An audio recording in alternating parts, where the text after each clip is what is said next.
Tells me that I can do my thing.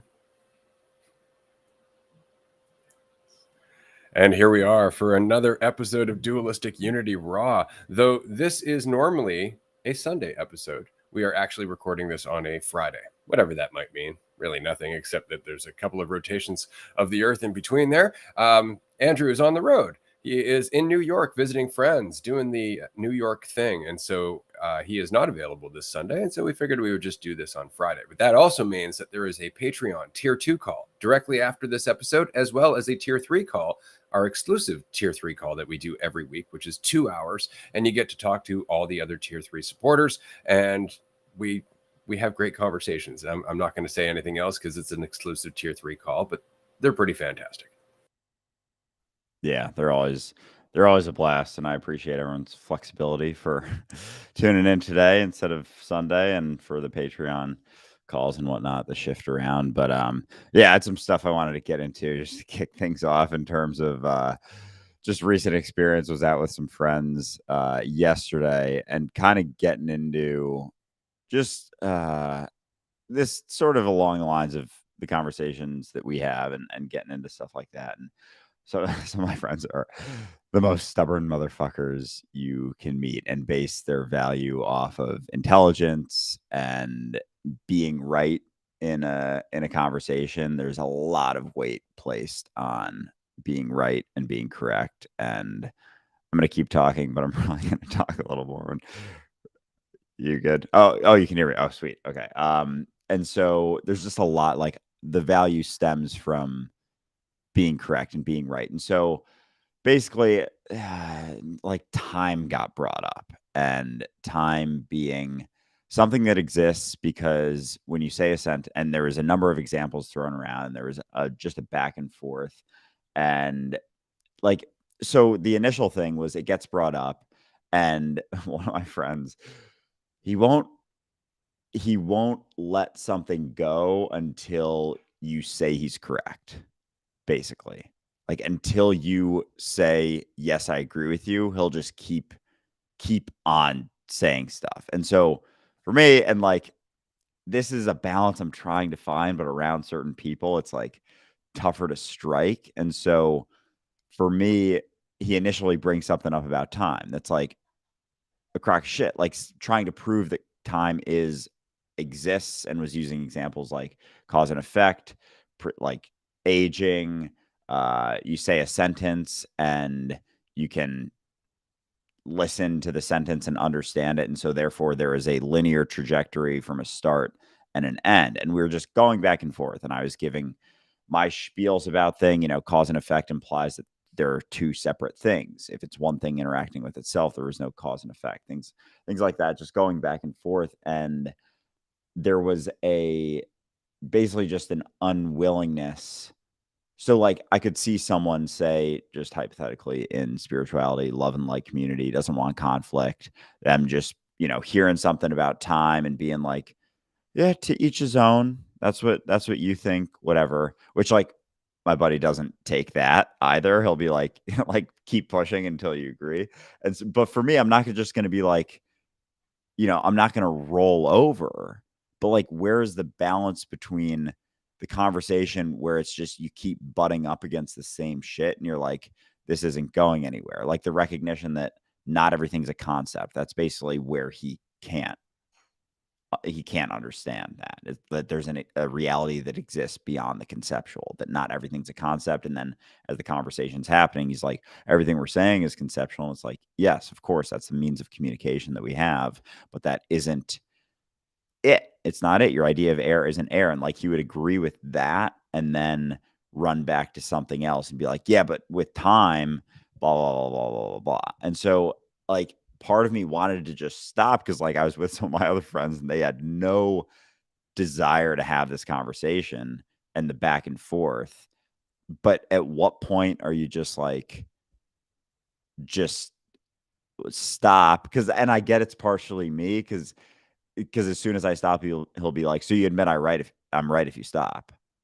And I'll be like, no, I'm not. And he's like, okay, then what? And it'll just keep on going. So I don't know. I just wanted to, like, start out that, because it's like, I know you've been in many conversations with people in the past, and just I feel like that type of person that he is, just stubborn motherfucker, is one of the tougher people to have this conversation with. Well, because you're trying to explain your point of view, and what he's saying is that it's wrong. And so there's no way for you to explain your point of view because there's a vested interest in you being wrong. Right? And so you could take a different attitude about it, which I enjoy, which is, the kind of amused, like, when did that happen? And when did that happen? And it's always now, right? It's always now, no matter what. When is it? It's now. So there's always the possibility, and people hate this, that they're just unable to comprehend this at the moment. That, in fact, they haven't spent enough time really thinking about things to have built the framework to understand what it is we're talking about. And that's okay. I mean, you wouldn't get frustrated with a child. You wouldn't get frustrated with a teenager. You wouldn't get frustrated with an intern. You wouldn't get frustrated with somebody who's just starting on the job. Right. And so the whole point is not to get frustrated, but to recognize that, yeah, I imagine that you really, really want to feel right now. It's like, well, if you stop, that means I'm right. It's like, if you need it that badly, you see, and that's a very different response than, God, I can't let you be right. It's like, whatever you need to convince yourself of, you go nuts. But back to the time thing. I think this is interesting because I'm going to hold this up at the moment. So if you were to look at just the one side of this, the two-dimensional side of this, and go, okay, there's the moment. Okay. What your buddy is seeing is that, okay, well, this stretches this way and it stretches this way. So to him, he sees a full metal band all the way across the screen. To him, that's time. Okay, what you're saying is that no, time is actually like this. That it's a moment that's always shifting. The moment is shifting, and it gives us the perspective of a linear timeline, but it's not moving. Right? It's still always now. Now, is your buddy going to understand that? No. More than likely, he's not, because it would require him to do a lot of other things. It would require him to accept a lot of other things about himself, the nature of his awareness, existence as a whole. He still thinks of himself as a body on a world in time. And so cause and effect to him have a totally different meaning than it does to you. So in that case, you could just say, well, we could have this conversation, but it's kind of inconsiderate to all of our friends who don't give a shit if you're right or not. Or we can have this conversation another time, in which case I'm happy to sit here and watch you run in circles until you might actually get this. Yeah, that's a good point. I think coming at it with more, not in a condescending way, but more of an approach like you would approach a child in a sense, and just coming at it from that point of view, because Which sounds condescending. I just want to acknowledge it does sound condescending to children as well. That doesn't mean that it can be avoided. yeah. Yeah, exactly. Because it's not like it comes with this whole idea of like, of being above that, but it's not. It's just from someone who hasn't dug into something very much. Someone who is naive to something, again, not in a negative way of naivety, but just hasn't really dug in very much. And so yeah, but yeah, so I want to talk about just like the conversation and the back and forth in general, but I did want to get into the time stuff too. And yeah, he certainly could. Yeah, and yeah, because it's a heavy investment into just perception of self, because there's so much that comes with it, that even having the conversation, and even like, my, they can't wrap their heads around us doing what we do without trying to maximize profit. Like that doesn't, it doesn't compute. It just doesn't. And it's like, well, if the ultimate goal is to like be freer in your life, then more money equals more freedom. And it allows for more freedom, right? And it's like, that's not the ultimate goal though. The ultimate goal is it's like fucking hard to even say the ultimate goal, but like it in terms of focus on profit, freedom, or recognizing myself, it's like our goal is like recognizing more of myself in whatever way that means, was just being myself in that process. And it's like that doesn't compute to someone either. Like that's not gonna sink in. It's like this whole, it's like living on one world, basing everything off of that world, and then I'm talking about another world and they're looking for it in their own world. And so until they recognize that there's a different world, it's not going to, like, it's just not going to go anywhere. But like it comes up and like it's not that often. We still like love each other. He's like one of my best friends, and the other ones too. And they were chiming in, and just like, it's so interesting because it's like a different, looking at a different tree, looking at a different planet. I encourage you to ask what he thinks of Einstein's quote that time is a stubbornly persistent illusion. Just ask him, what do you think Einstein meant by that? Because apparently he disagrees with you. And that'll drive him nuts, because that's a figure I guarantee he already has on a pedestal. Right? And so that's the kind of thing there. But yeah, judging from what you're saying about his response to the podcast and what we're doing here, there's a lot of reasons that he's not seeing that we are the present moment, that the present moment is existence. And it's funny because you're like, it's like he lives in a different world. He lives in this world. He's just not used to it. He lives in the story in his head that everybody's been taught about the world. And this is why I often say that it's like we're speaking a different language up until that moment of insight where you're willing to look at yourself as the subjective experience, because that's the thing. That's what changes everything. It's so funny. We spend so much time living in the objective that we don't explore the subjective. And to explore the subjective, the purely subjective, is to understand, or at least glimpse, the mind of reality, the actual existence of the void before the objective became an experience, or rather that the objective is reflecting as an experience. That's kind of a better way of putting it, right? Because we've got a foot in both worlds. They're both the truth. They're both right. And yet neither of them are complete in themselves, because they both happen simultaneously, which is fucking crazy. Yeah. And I think like, because part of me, there's points, because like a lot of my friends are pretty smart, and they'll get to points where it's like, and it's like the intelligence is where the value comes from, and the willing, like they're good at skirting certain things in a sense that sometimes like I have a tough time getting anything across, because it's not like a typical conversation that I have with someone who's more willing to hear things. It's like a very heavily vested interest in not hearing what I'm saying, and not in like being so like everything that your value stems from is from how you perceive yourself. So it's like it's like a bridge, and if you're unwilling to cross it, it's tough to converse. So part of me was like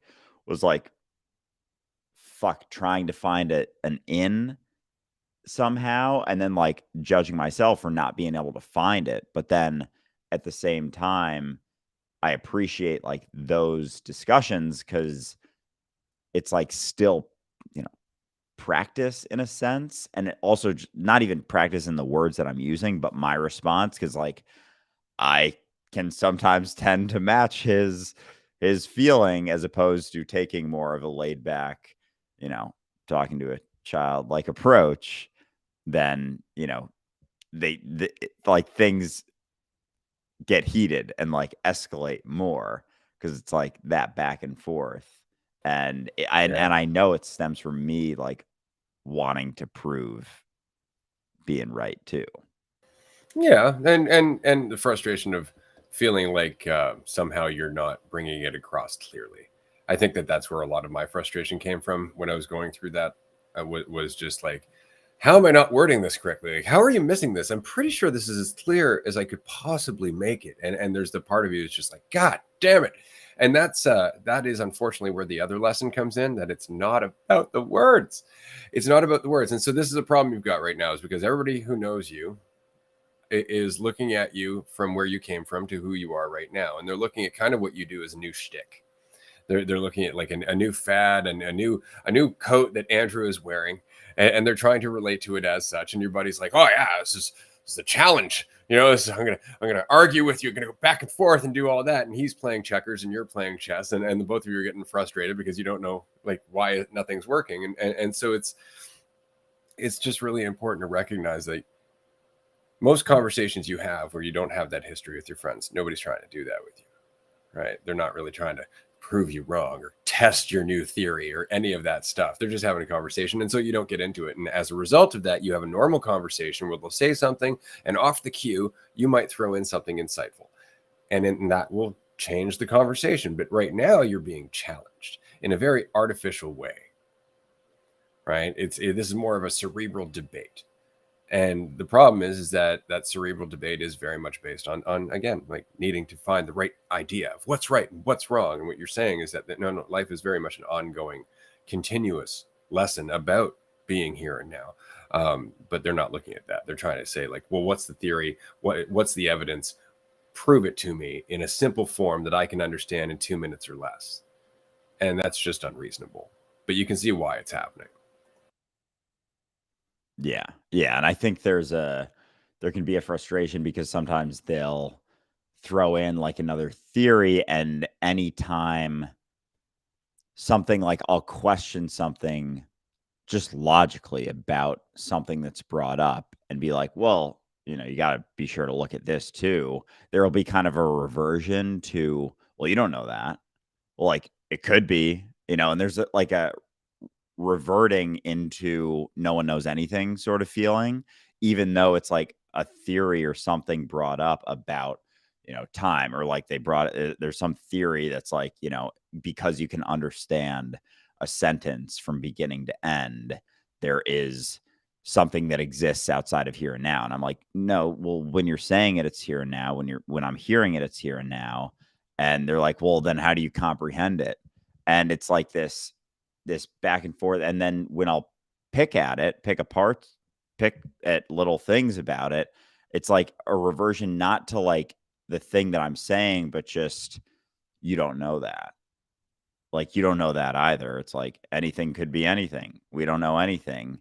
But then it's like an unwillingness to dig in, because like this conversation is just when you're not willing to settle upon something. But then people will settle upon things while simultaneously saying no one knows anything and not even realizing how much they're settled upon. Isn't cognitive dissonance fun?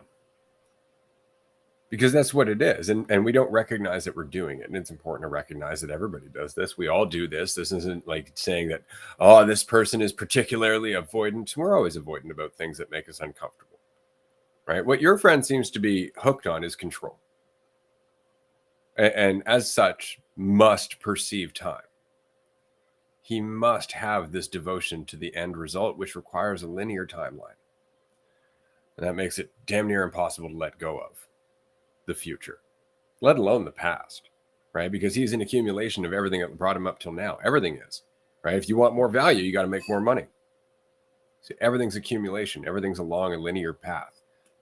It's important to him as a lifestyle, and that's the reason that you keep butting up against this. It has nothing to do with your logical argument. It has nothing to do with the points that you're making. It has to do with the fact that he's straight up afraid.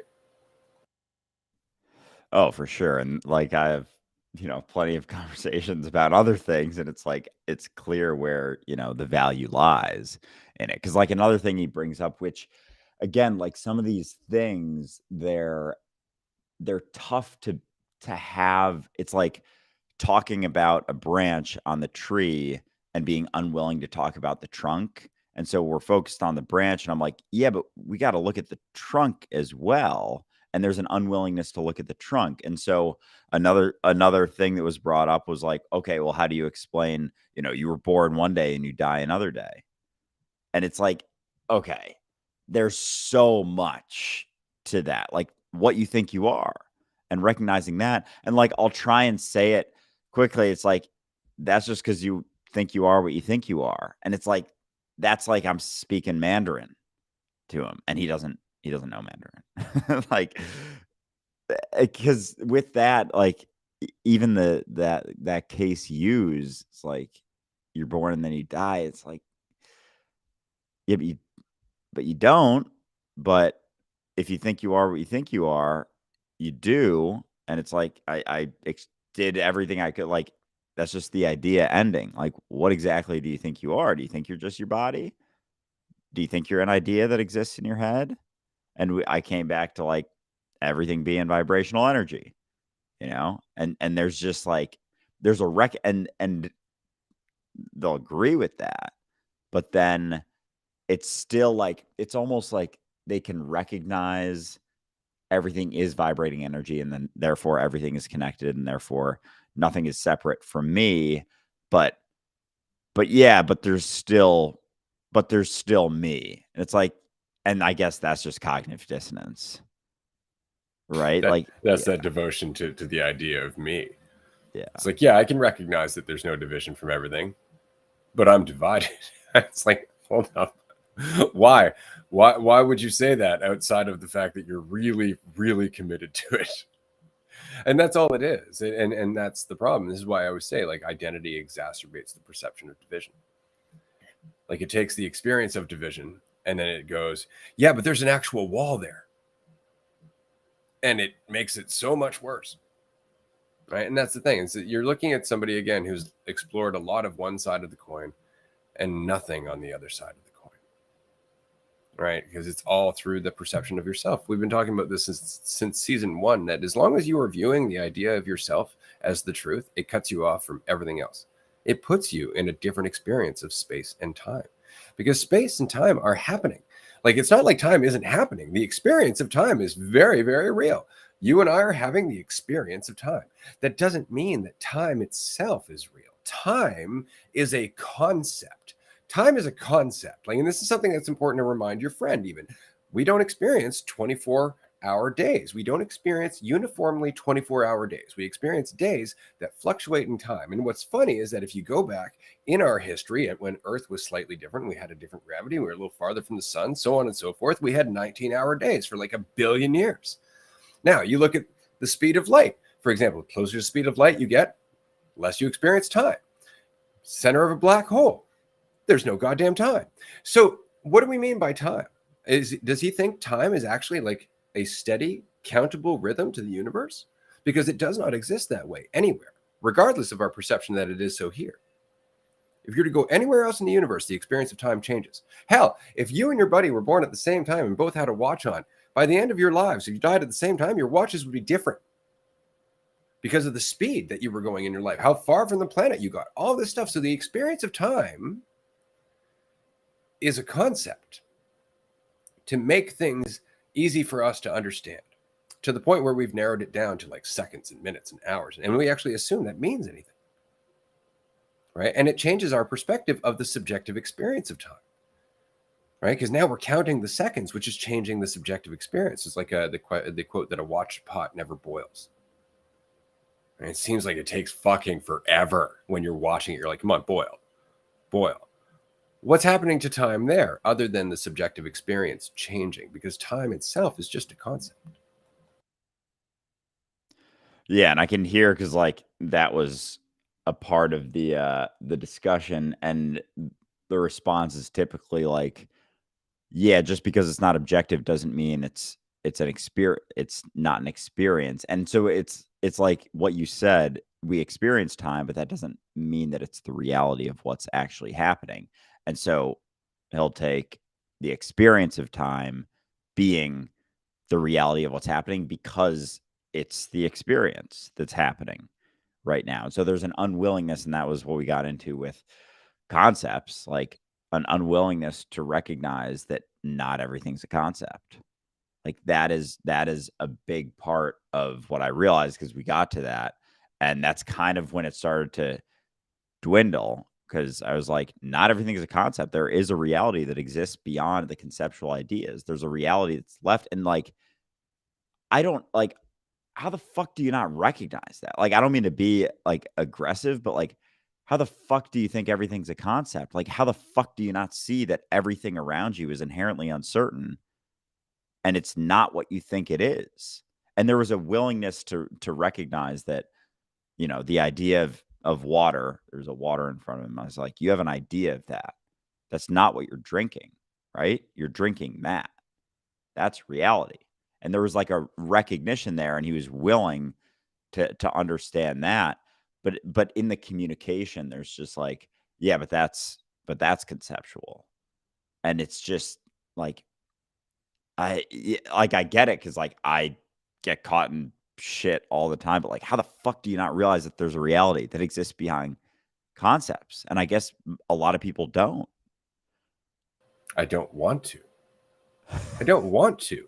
That's really what it is. I don't want to. Do you understand? Like it makes everything less simple. If everything's a concept, then I just need to memorize them. Right? If everything's a concept, then I just need to know how to manipulate them and control them and use them to my benefit. Right? If nothing's a concept, if concepts aren't reality, then there's nothing but this unanswered question all the fucking time, and I might be wrong. There's so much uncertainty that goes with reality not being a concept that people run from it without even recognizing they do. Right? Now this is fun, and I can relate to you in everything that you're saying here. I've been through this experience. I know, and a lot of people who are listening right now are just like, fuck, I've been here. I understand this frustration of having this conversation and talking to that kind of person, because it's not like they don't exist everywhere else. I would like to remind you that you're not actually talking to anyone.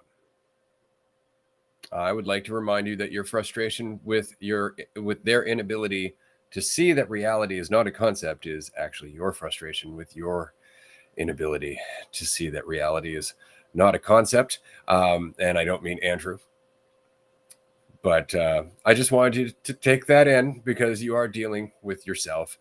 And while it is like talking to a child, you are also that child that you're talking to.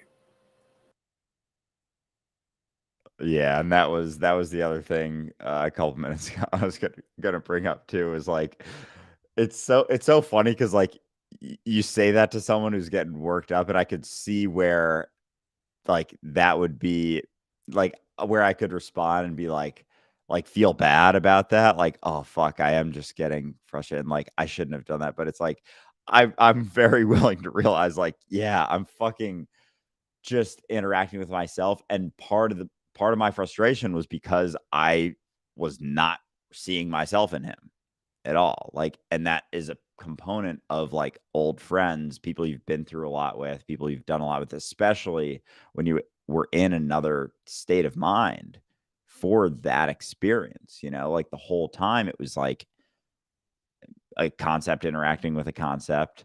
But of course that's it. Like, of course, like I'm just talking to myself. I'm just like, all of my frustrations are stemming from me and my expectation of both my idea of him getting it, my idea of myself being able to explain it clearly and concisely to everyone I come across, my value being derived from being able to come across as clearly and concisely as possible. And if it doesn't, I have to keep going, because I'm caught in thinking my value is going to be higher if he gets it. And he's like, oh, and I, fucking recognizes himself in me, but I can't do that if I'm trying to be right. There's almost no way to get that across in that state where I'm seeing him as someone who is frustrating me and someone who is just not getting it. And it's like, so fucking, of course, it's just on me. And that's why we talk about, it's fun to get into stuff and get caught in stuff, but don't forget that at the end of the day, you're still responsible for you, and you're still just talking with yourself. And my friend doesn't exist in the way that I think he exists. And even, it's funny, because I said all of these things as ways to like get things across, and yet I'm not even seeing it in that spot. And so I even wonder, but even and I guess that's a balance that you get through. And I know I have to like remind myself, not been at this and had like that many experiences of conversations like that, in a sense where I'm actively getting pushback and Are there's we like a talking about Andrew balance. now? Yes. See, this is But important. I think this is yeah. important. Like immediately you want to identify and personalize this experience. You want to go like, okay, yeah, I was butting up against myself, but I'm still learning this. I'm still getting, I'm still working through all this stuff. And what's funny is you're talking about Andrew, but you're actually talking about all of us. Like these conversations between you and quote unquote someone else are a part of the whole processing. This frustration you're experiencing is the frustration of the whole working with itself. The frustration your buddy's experiencing is the frustration of the whole trying to get something fucking new. And so it's really important to recognize, like, who are we talking about? At the end of the day, are you talking about Andrew? Because Andrew is just getting this. Andrew is in the middle of this. Andrew is part of this. Andrew is, in fact, part of the facilitation of this happening. Right? It has nothing to do with whether or not you did the right or wrong thing. Whether it comes down to whether or not you've learned from it, and it's going to continue to cause you conflict. Oh, damn, that's hitting too. Because it's funny because I got dinner with another one of my friends who lives here before, and he's one of my friends from high school, and he's much more willing to just like dig into the conversation, just like more open minded, essentially. And so, but we were still, there was still some things that we were kind of like, I could feel spots where and I can't remember the example, but it was like a much more cordial back and forth and much more like of just an understanding and like a much, I want to say healthier conversation, but like really, so like all of the interactions that I had throughout the night were the whole processing. And I'm like, even judge like, and that is just it. It's not about me talking to my friend, even. It's not even that. It's just the processing, and the whole experience was, I come out of it and I was talking to someone else and they were like about this and they were like, "Well, do you think your friends like think about this after?"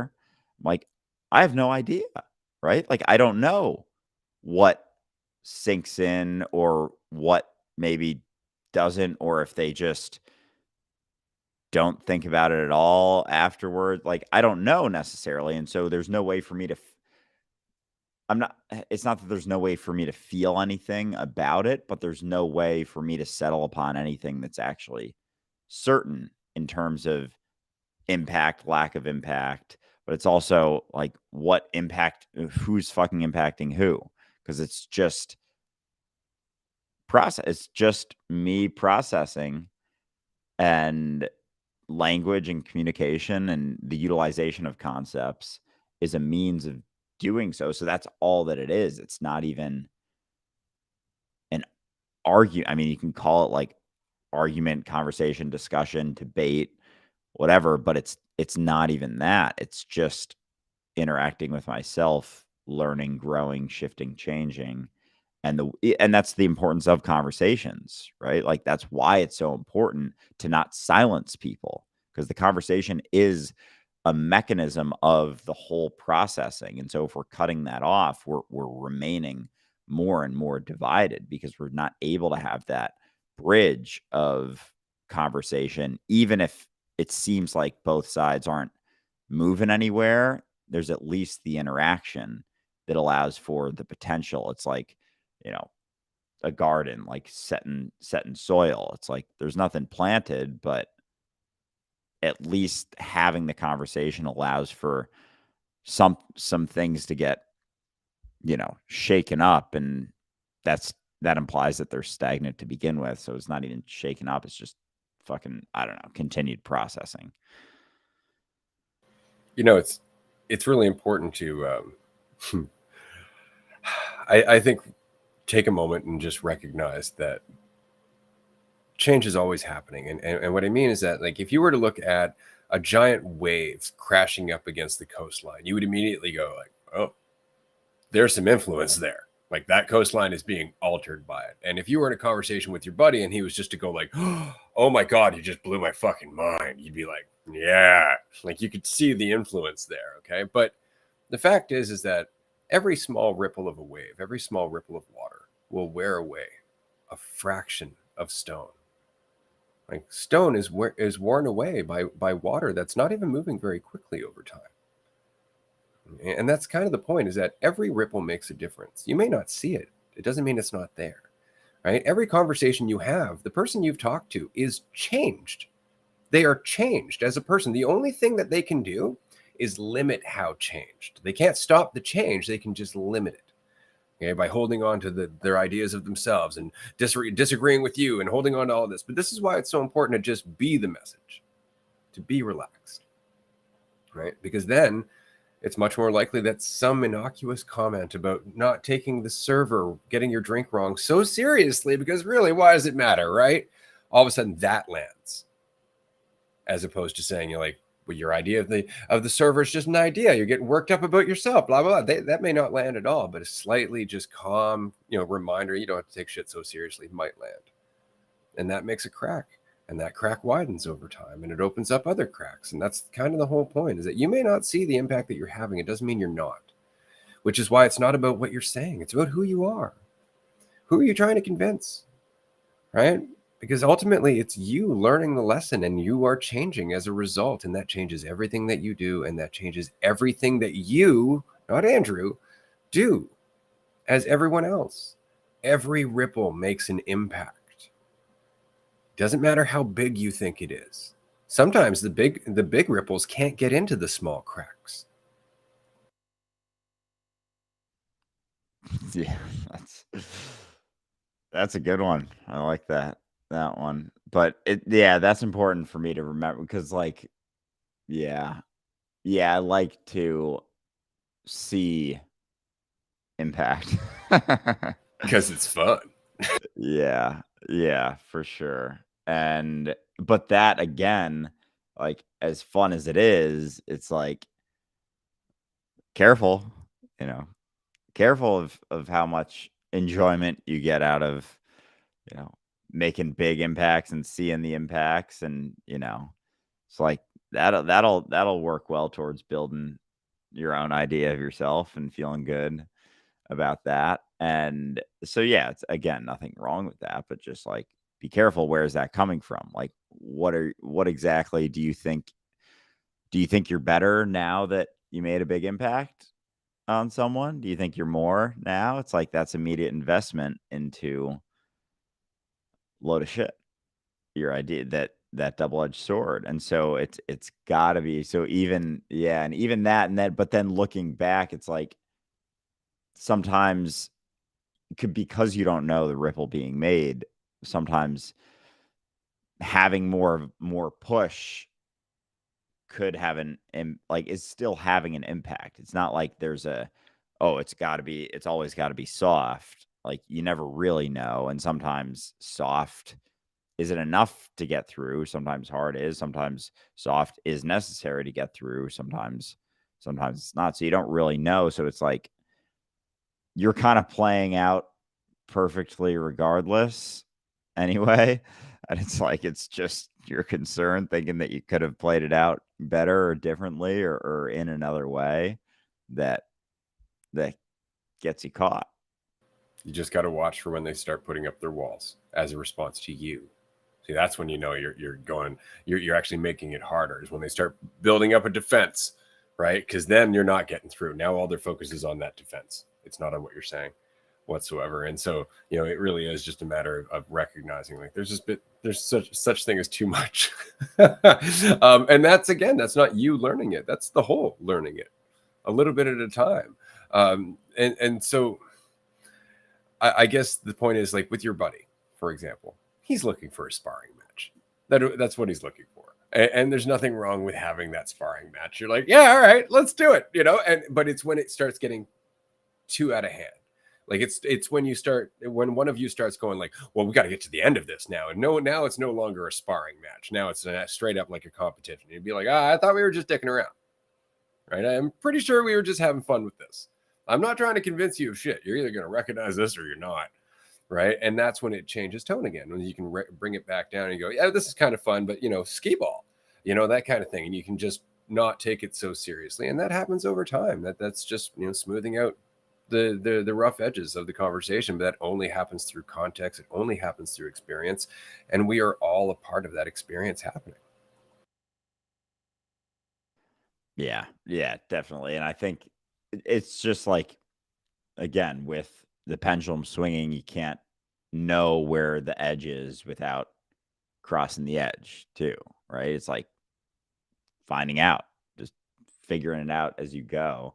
And so you need to go through experiences, need maybe, but you need to go through experiences in order to know where those lines are, in order to inform, the next time around. It's almost like, not actually, because it's still all just in process. It's not like there's, a culmination where it's like, oh, you've been practicing and now it's like the real thing, like a, you know, comedian does. He goes to smaller comedy sellers and then does like a Netflix special or something.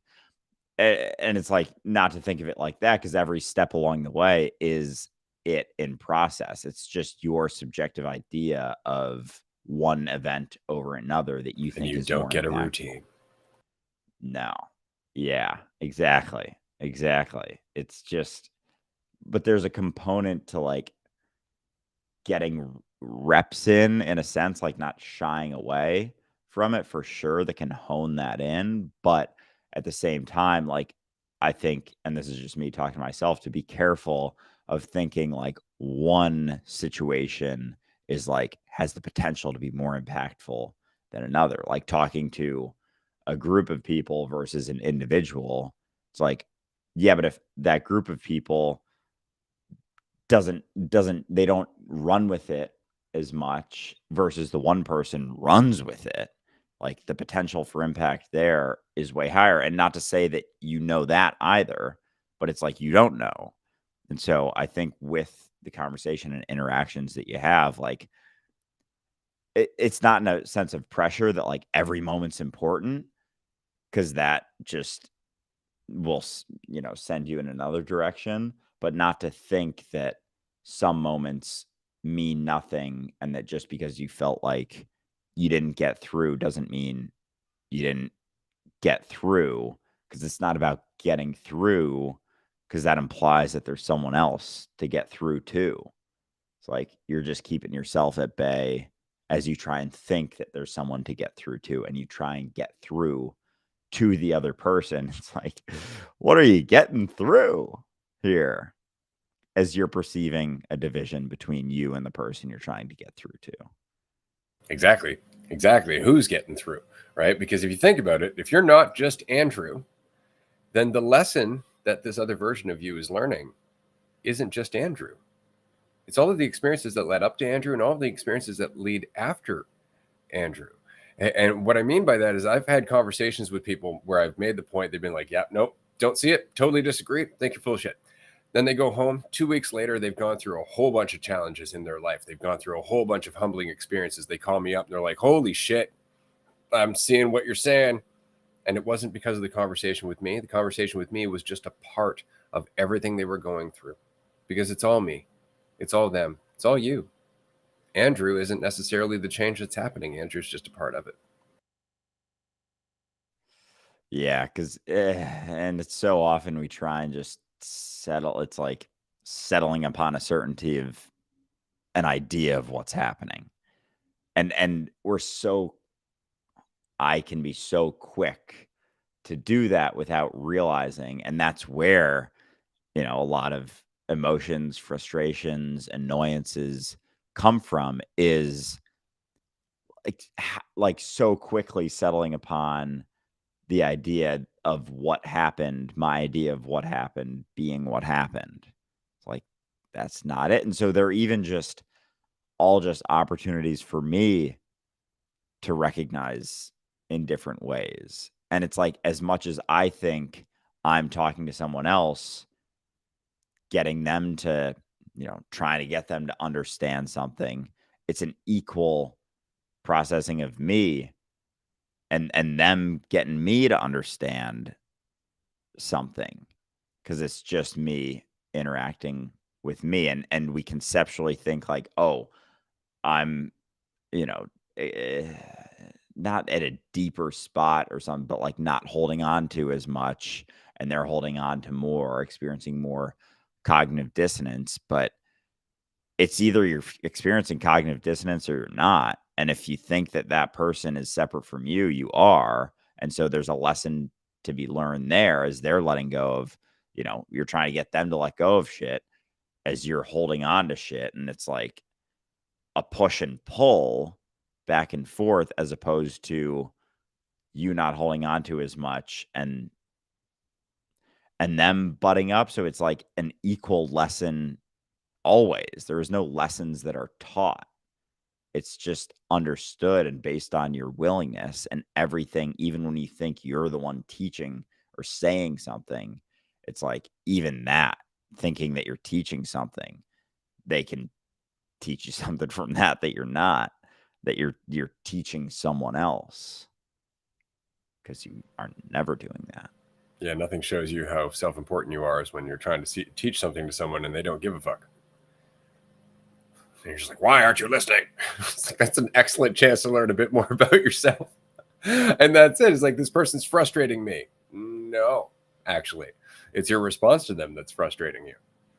Right? So why are you responding that way? What is the perception that you're locked in that's causing that frustration? So it's always a chance to learn from ourselves. Always.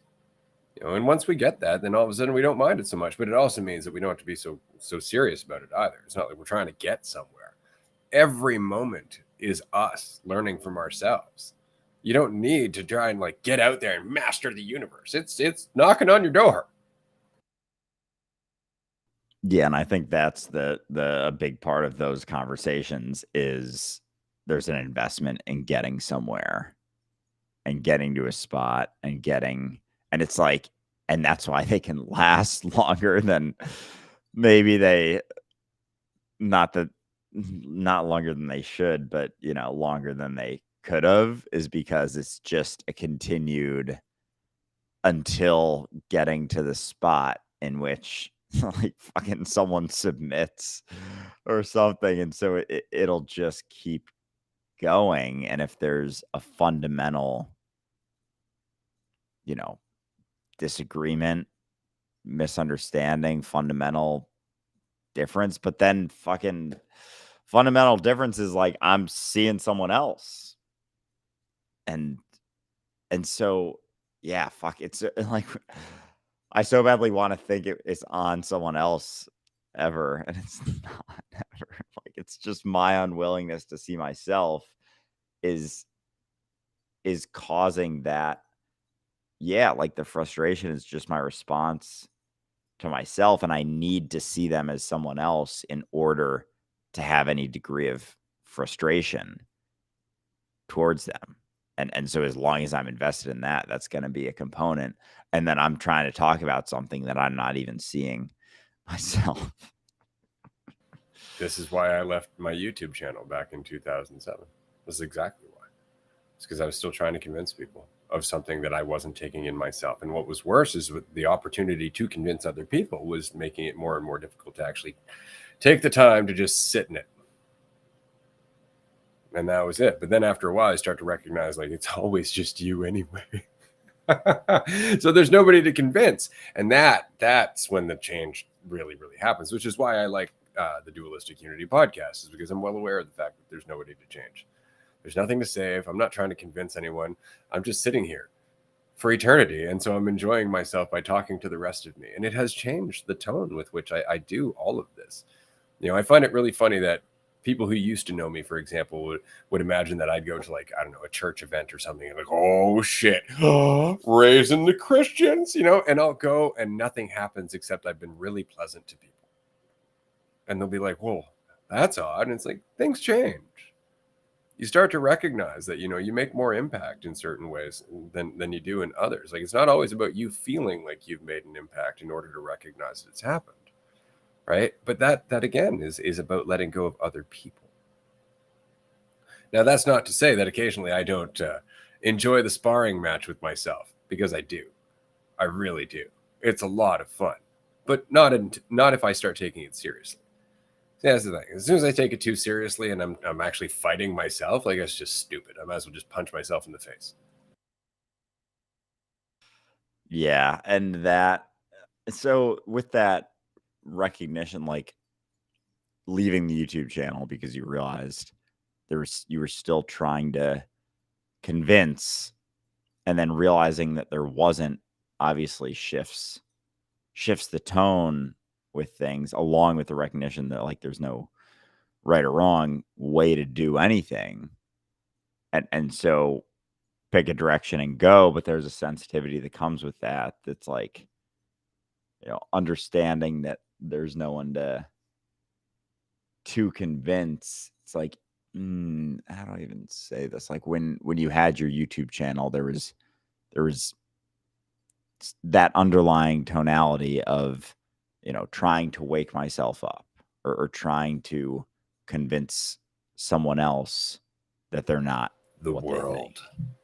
Yeah, exactly. And so the shift, and then it's like, oh fuck, I'm doing that. And then you recognize it, let it go, but then it comes around. And so oh fuck, I had a thought of where I wanted to. So with the YouTube channel, realizing there's no one to convince, or that was the recognition after. And so it's like, because nothing's changed about you. Like you were still you interacting with you the whole time, just with almost like a little more fog Yeah. in Well, the I'm not trying to windshield. teach myself anything anymore. Yeah. I'm just trying to be there for myself. Yeah. That's what's changed. That's why my tone has changed. That's why the way I am has changed. That's why the retreats are the way they are. People don't come to the retreats to learn a bunch of cerebral shit from us. They come to feel like they can be themselves. Yeah. So it's not about teaching. It's not about, passing on knowledge or learning some spiritual path or anything like that. It really is just getting out of the way enough that I can be here for myself in every form I take without judgment. Yeah. Yeah. That's I get that shift for sure. I don't know if I've fully necessarily taken that one in. Exact. Like, You and me both, brother. yeah. Yeah. Because there's still, it's almost like I want the feeling. I think that's where it's coming from, like recognizing it after the fact. Like I want the feeling of knowing there's an impact. And like right now, as I'm saying that, it's like, you don't know, you'll never know the impact. So why the fuck are you trying to get it? But then in spots where it is, those feelings come up, it's like you want to feel it. You want to get some, I guess, like some degree of validation from the other There's version of more to it. yourself. And yeah. There's more to it. Like, we want there to be other people. We want the perception of other people. And of course we do, because there's a lot that goes with that. It's the entire experience that we've had our entire life. And so the perception of teaching yourself is still clinging to that perception of other people. And it's nothing necessarily about wanting to feel more intelligent, though that there is an aspect of that for sure. But there's also another aspect that we rarely look at, that to truly move beyond the perception of other people is to move beyond the perception of being a son or a friend, or a loved one. It's to move beyond the perception of a relationship as we currently see it in any way, shape, or form. And now you're triggering some deep childhood shit of wanting to feel like you're loved and protected and you fit in. There's a lot more to our attachment to other people than we think. Oh, I just got hit with a fucking wave of that. And that, like, oh fuck, there's a lot that we keep that recognition at bay. And even like, holy shit, because any of those aren't you, like any of those. And I have a friend who I'm actually gonna see soon, who he's been on the podcast before, and he commented on one of my videos. It was about "You're never what you think." And he said, "The only thing I know is that I'm a husband and a dad."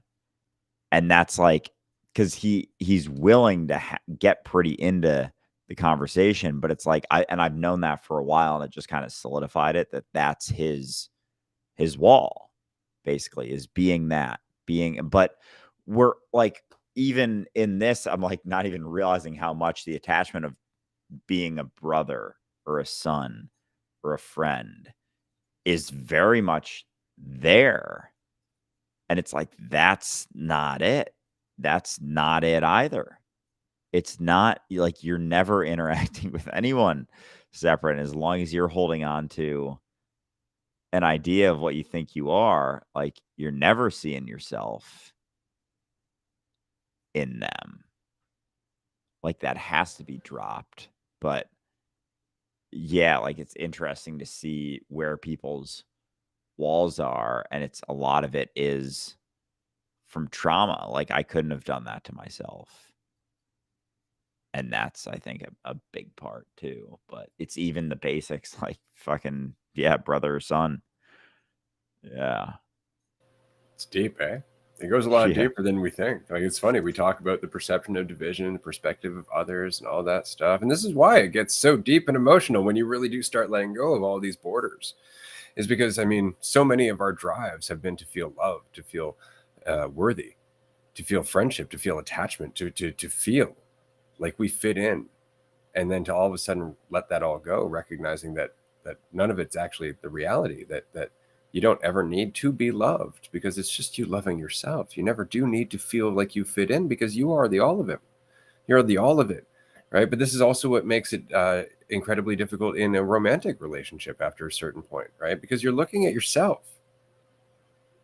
And often when people enter into quote unquote romantic relationships, what they're looking for is the movie version of romance, which you'll notice is all based on need and obsession and devotion and codependence and all that other shit.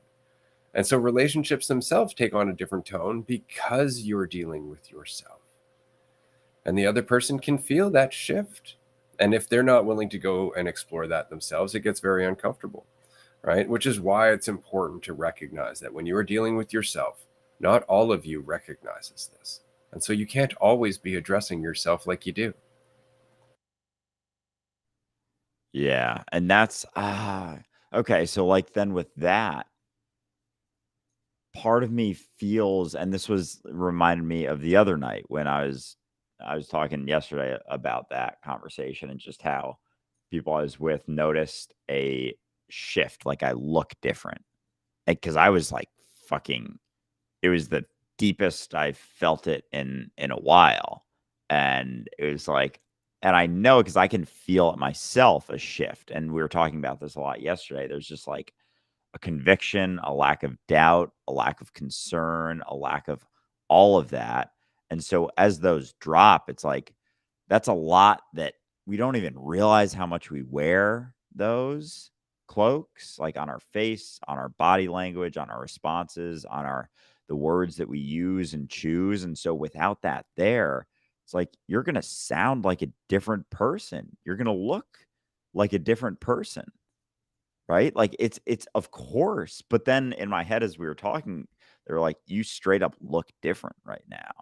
And I was like, "How can that be the case?" Like, I'm not, but at the same time, it's like I'm seeing myself when I'm interacting. And so there was something I started this with. Oh, so the interactions, like when you're feeling that and then interacting with yourself, and like, I guess there's a fine line there, because part of me, I was gonna say, feels like I'm lying if I recognize that and then, like, tone it down or something. But what am I toning down? Like, my idea of what that is? It's like I'm just being myself. There's not a right way to do that either. I But would say it it's comes down to sensitivity and respect. And so what I mean is that, let's say you haven't worked out for a month or two. You're well aware of what you can lift, like your max weight, but you would go to the gym, you'd warm up for a bit. Like, you'd be kind to your muscles, kind of preparing them for the challenge, as it were. And that's very much what you're dealing with other people. Like there are a lot of our muscles that we just haven't been using or warming up. Like we're pretty stagnant when it comes to, you know, our collective mentality and the way that we act as a whole. Like if you were to look at us in terms of being a body, we would be pretty frail and limping along, you know, super cocky, but otherwise pretty fucking frail, you know. And so it really just comes down to recognizing where we are, and without judgment. And again, you'll notice I said where we are, like where I am. It's not about Ray or Andrew being a certain level of fucking anything.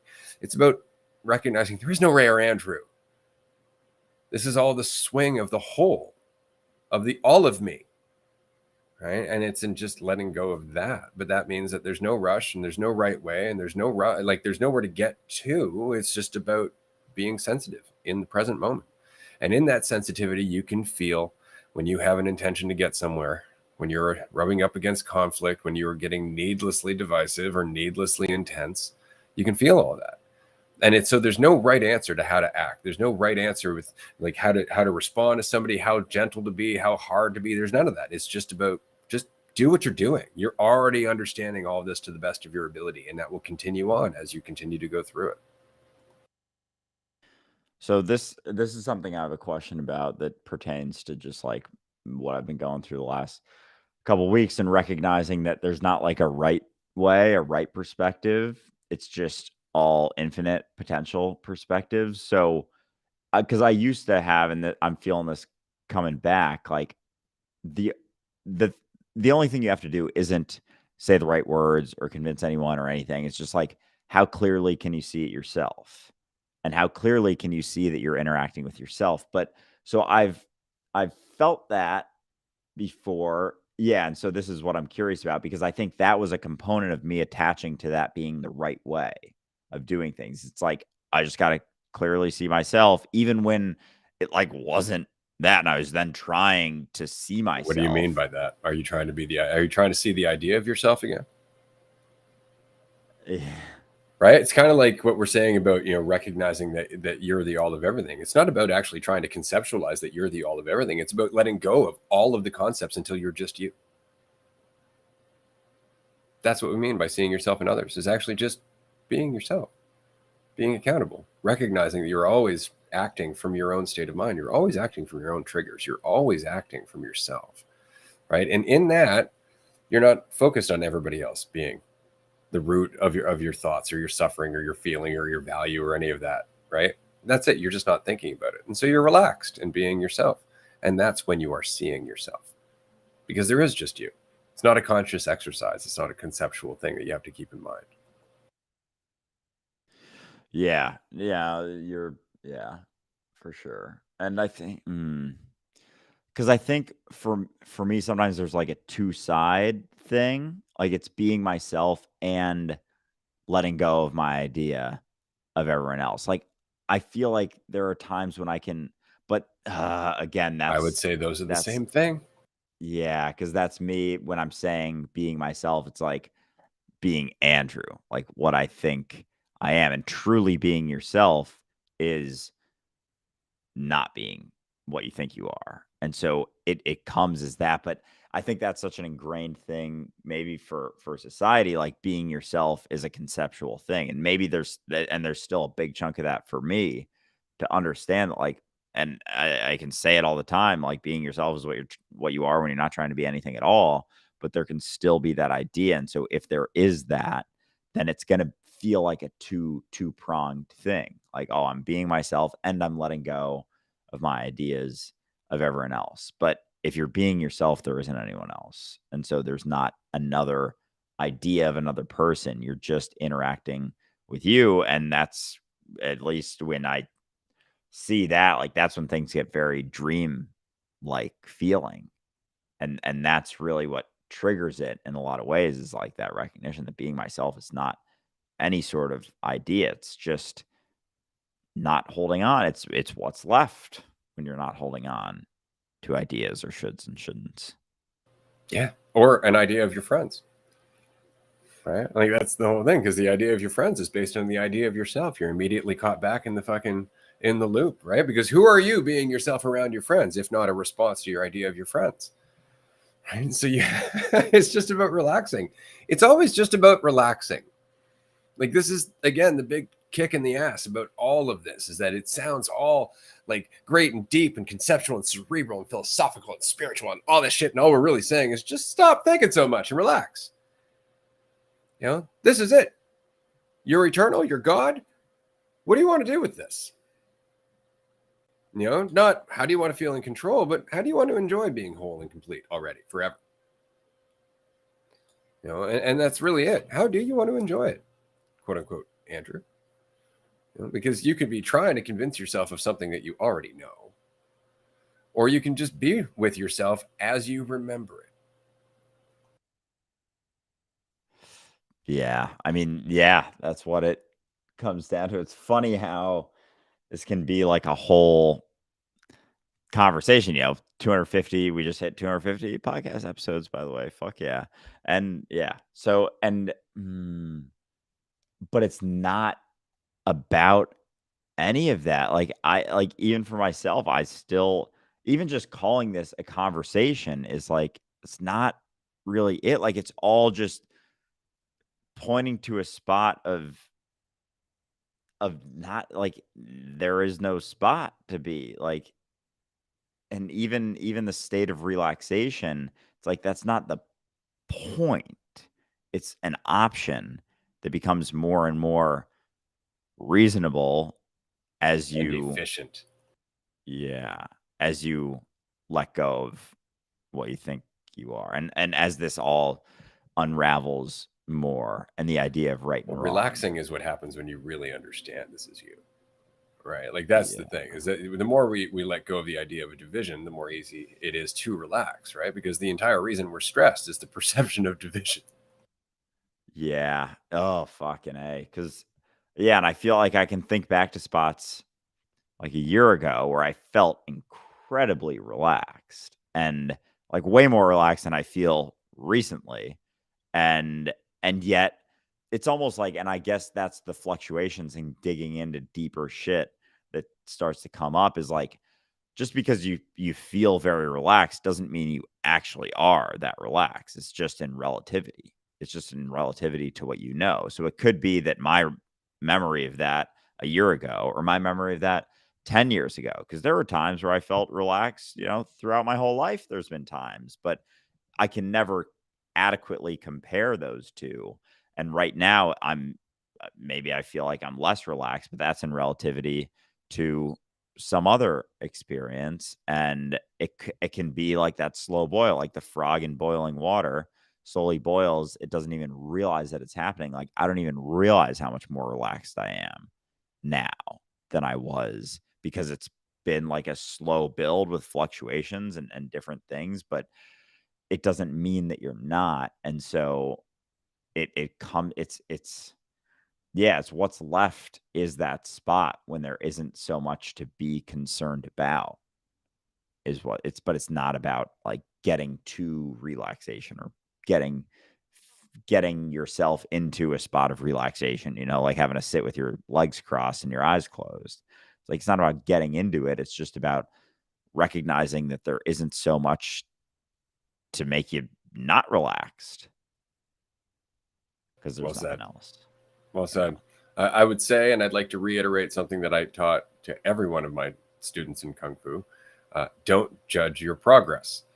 It is really important not to go, oh, I'm tense. Shit, I'm backsliding. You don't know. Like, you're trying to compare your current level of tension to tension you can't even remember fully. Like, that's the point. Like, it's always in hindsight. You're like, oh, this was way worse back then. I'm pretty sure I was way more relaxed back then. It's like, oh, God, like you're missing so much of the wave that is your life. You're comparing peaks and troughs, but you've forgotten fucking most of them. So it's really important to just keep that in mind. Just keep going and relax. Just breathe, relax. If you're feeling resistant, don't resist your resistance. Right? If you're feeling stressed out, just go, I'm feeling stressed out. Don't get stressed about being stressed out. It doesn't mean anything about you. You're not who you think you are. If you're like, Andrew is not doing as well, you're not Andrew. So immediately you're wrong. So just relax. You're like, I actually don't know how I'm doing. Perfect. That's the mentality we need. I don't know how I'm doing, so I should really pay attention. Not because I might get it wrong, but because I know in paying attention, I'm more often to get something out of it. I'm more often to get more out of it because I'm paying attention. Whereas if I'm afraid, I'm trying to get somewhere, and I'm not paying as much attention. And so just relax. Don't judge your progress. Be here now because you have no choice. Regardless, you are the here and now. And don't overthink it. But that said, express yourself. Feel free to get into an argument from time to time. It doesn't hurt you or the other person, really. Well, I mean, it can if you take it too far. But the point is that it's a learning experience, which goes back to what you were saying earlier. Yeah, every single person that you talk to after the fact is changed by it. There are more lessons for them to learn because it's them. They're interacting with themselves, not you. See, they're interacting with themselves. So, in the same way that you are learning from your own frustration, they are learning from theirs, or at least they have the opportunity to. Yeah, and so I'm even thinking more about the idea that I had of like there's a right or a wrong way, like recognizing yourself and others is the right way, and not recognizing yourself and others is the wrong way. But it's not really that. It's just that one is what's left and one is a repercussion of holding on to illusions. There's still nothing wrong with either, but it's like there is a difference, but it's not to say one is better or worse than the other. It's just a consequence of holding on to assumptions, holding on to things. And so and that comes in so many different fucking ways that it can keep that recognition of, what's left at bay. Because if you're concerned about how much you're holding on to, if you're judging your progress, if you're doing all of these things, that's keeping that recognition at bay. If you're trying to get to a spot of clarity, if you're maintaining the idea that it's better or worse to be in one spot or the other, those all keep you from that. And so there's so many things that keep us from that. And that's why it's so convoluted in a sense, because there's nothing you can do to get there. It's like you're always fucking there. Like you're always in that spot. It's just how much are you holding on to that's veiling you from seeing it. But again, it's not the right way, but it's just what's left. And like holding on to anything keeps that at bay. Yeah, it really is just about sensitivity, Yeah. right? Like that's all it is allowing yourself to feel more of your life so you can react to more of your life. You can act with more of yourself, right? But we keep ourselves in such a limited little box by thinking about it, and that cuts us off from everything that's actually happening. Now, it's not just that you're having a conversation, it's that conversation has something to do with you and your value, right? Whereas if you let go of that box, the conversation itself is its own reward. What can you do with that conversation? How relaxed can you get? How much can you align with the other person? How many walls can you tear down? How much can you laugh? How much can you cry? How much can you actually be involved with that person? And all of that comes down to how many walls are you holding on to? Where are you trying to go? Why are you trying to get there? Do you think it means something about you? Changes everything. Everything. It's not that there's a right or a wrong, because again, we're eternal. We'll be here forever. You can get as lost as you fucking want to, right? There is nothing to fear as an eternal being that is going to be here forever. But that doesn't mean we don't have choice into which direction we'd like to go. That doesn't mean we don't have a choice as to what experience we'd like to have. That's the point. Free will. We have the choice.